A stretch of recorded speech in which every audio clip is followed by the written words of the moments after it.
old apartment on the edge of the city. He thought the cheap rent was a blessing. The building had a strange silence to it, the kind that swallowed footsteps and echoed whispers long after they were spoken. The landlord barely looked at him when handing over the keys, his eyes lingering just a little too long on Daniel's face. The apartment itself was small but clean, with faded wallpaper and a cracked bathroom mirror that made reflections look slightly delayed. Daniel laughed at that, blaming poor lighting and exhaustion from moving. That first night, as he unpacked, he felt something he could not explain, a pressure in the air, as if the room was holding its breath. He brushed it off and went to sleep on his mattress, placed directly on the floor. At exactly 3:17 a.m., he woke up, not from a sound, but from the feeling of being watched. His eyes scanned the dark room until they caught it, a tiny red light blinking from the corner near the smoke detector. He froze. It blinked twice, then stayed solid for a moment before disappearing. Daniel told himself it was part of the alarm system, maybe a low battery warning. The next morning, the red light was gone. He dragged a chair beneath the detector and inspected it carefully. Nothing seemed unusual. No visible wires or lens. But that night, it blinked again, and this time, it felt intentional. Daniel covered it with black tape and tried to sleep. At 3:17 a.m., his phone vibrated. A notification from an unknown email address. It contained a single attachment, a photo of him sleeping, taken from above. Daniel stared at the photo until his hands began to shake. The angle was impossible, unless someone was inside the apartment. He checked the locks, the windows, even the closet. Nothing was disturbed. He called the police, but they found no signs of forced entry. They suggested it could be a prank, maybe a hacked security camera from a previous tenant. But Daniel had no camera. That night, he didn't sleep. He sat on the couch with the lights off, staring at the ceiling corner. At 3:17 a.m., the red light blinked again. This time, he was ready. He climbed onto the chair and ripped the smoke detector from the ceiling. Behind it, embedded into the plaster, was a tiny black lens, no bigger than a coin. It was warm. He smashed it with a hammer. The red light died instantly.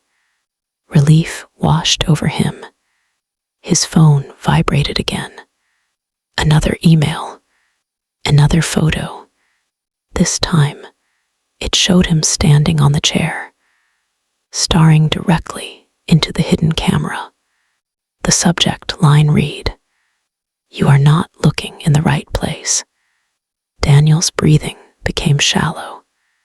If that camera was destroyed, then what had taken this picture? He slowly turned around and noticed the cracked bathroom mirror, reflecting the living room behind him. But in the reflection, he wasn't alone. Daniel stepped toward the mirror, his heart pounding so loudly he thought it might shatter the glass. In the reflection, a tall shape stood in the living room doorway. It was thin, stretched, almost blurred like a glitch in reality. Its head tilted unnaturally to one side. But when Daniel turned around, the doorway was empty. He looked back at the mirror. The figure was closer. Its face had no features, except a single red glowing dot where its eye should be, the same red as the blinking light. Daniel stumbled back, knocking over a chair. The mirror trembled, but did not break. His phone buzzed again. A live video notification. The feed showed his apartment from above, but now the figure stood directly behind him. Daniel spun around. Nothing. In the video, however, the figure leaned closer to him, its long shadow swallowing his own. A distorted whisper came through his phone speaker. "We have always been here." Daniel dropped the phone and ran for the front door. It wouldn't open. The locks twisted on their own, clicking shut one by one. Every reflective surface in the apartment began to glow faintly red. The television screen, the microwave door, even the dark window glass.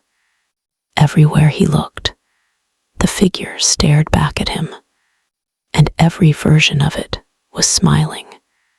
The lights flickered violently as Daniel collapsed to the floor, covering his ears. The whispering grew louder, overlapping, echoing from every direction. "You invited us in. You looked into the lens. You acknowledged us." The cracked mirror split down the center with a sharp snap. A thin hand emerged from the darkness behind the glass.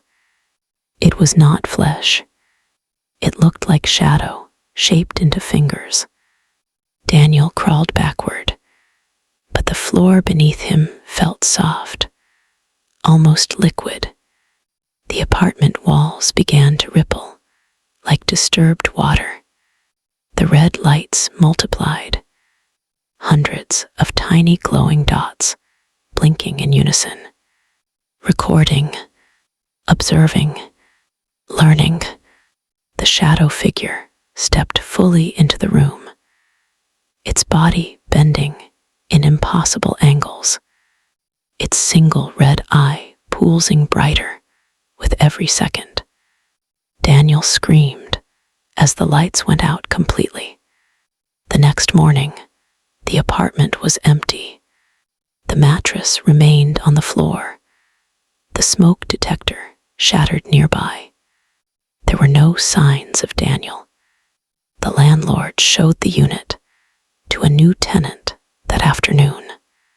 He smiled politely, avoiding eye contact. As the new tenant signed the lease, a faint red light blinked above them, almost too small to notice. At 3:17 a.m. that night, a phone somewhere in the darkness vibrated softly. A new email arrived. Subject line, "Welcome home." Attached was a photo, taken from above, of someone sleeping peacefully, and just behind them, barely visible in the shadows, a single red eye watched patiently